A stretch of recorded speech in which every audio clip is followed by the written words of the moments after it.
বিসমিল্লাহির রহমানির রহিম। আসসালামু আলাইকুম। কেমন আছেন সবাই?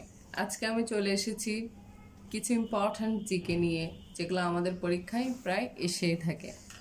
যেমন 1 নম্বর হচ্ছে বিখ্যাত চিত্রকর্ম 3 কন্যা এর চিত্রকর কে? কামরুল হাসান। কামরুল হাসান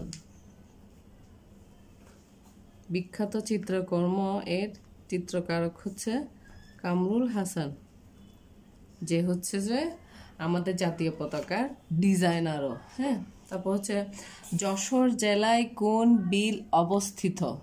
যশোর জেলায় হচ্ছে ভবদহ বিল অবস্থিত। এটা আমাদের প্রায় ভেরি ভেরি ইম্পর্টেন্ট। ভবদহ বিল, যশোর জেলায় হচ্ছে ভবদহ বিল অবস্থিত। তারপর হচ্ছে নাটোর জেলায় কোন বিল অবস্থিত? নাটোর জেলায় হচ্ছে চলন বিল। চলন বিল, চলন বিল। তারপর হচ্ছে খুলনা জেলায় কোন বিল অবস্থিত? খুলনা জেলায় হচ্ছে বিল ডাকাতিয়া। বিল ডাকাতিয়া অবস্থিত। বিল ডাকাতিয়া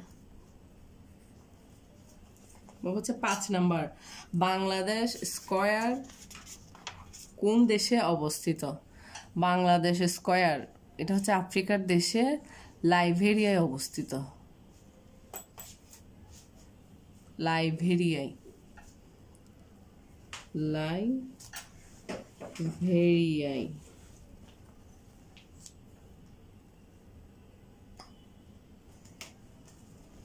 লাইবেরিয়ায় অবস্থিত। তারপর হচ্ছে চিকুনগুনিয়া বাহক কোনটা? অর্থাৎ চিকুনগুনিয়া যে রোগটা হয় আমাদের, ওইটার বাহক হচ্ছে কি? এডিস মশা। এটা এডিস মশা থেকে আমাদের শরীরে প্রবেশ করে। এডিস মশার কারণে কামড় খেলে এই চিকুনগুনিয়াটা হয় আমাদের। তারপর হচ্ছে ডেঙ্গু জ্বরের বাহক কোনটি? সেম এডিস মশা, অনেক ডেঞ্জারাস এডিস মশা, যেটা এখন ডেঙ্গু জ্বরের জন্য অনেক মানুষ এখন মারা যাচ্ছে আমাদের দেশে। ম্যালেরিয়ার বাহক কোনটি? এটা হচ্ছে অ্যানোফিলিস। Anopheles, Anopheles.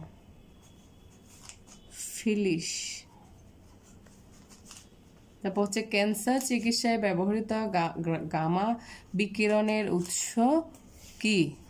গামা বিকিরণের উৎস কি? হচ্ছে আইসোটোপ। আইসোটোপ।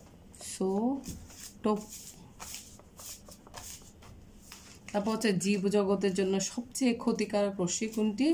গামা রশ্মি। এটা আমরা একদম ছোটবেলা থেকে বিজ্ঞান পড়ার সময় থেকে এই বিষয়টা জানি। গামা রশ্মি হচ্ছে সবচেয়ে ক্ষতিকারক রশ্মি। Thank you guys. আসসালামু আলাইকুম।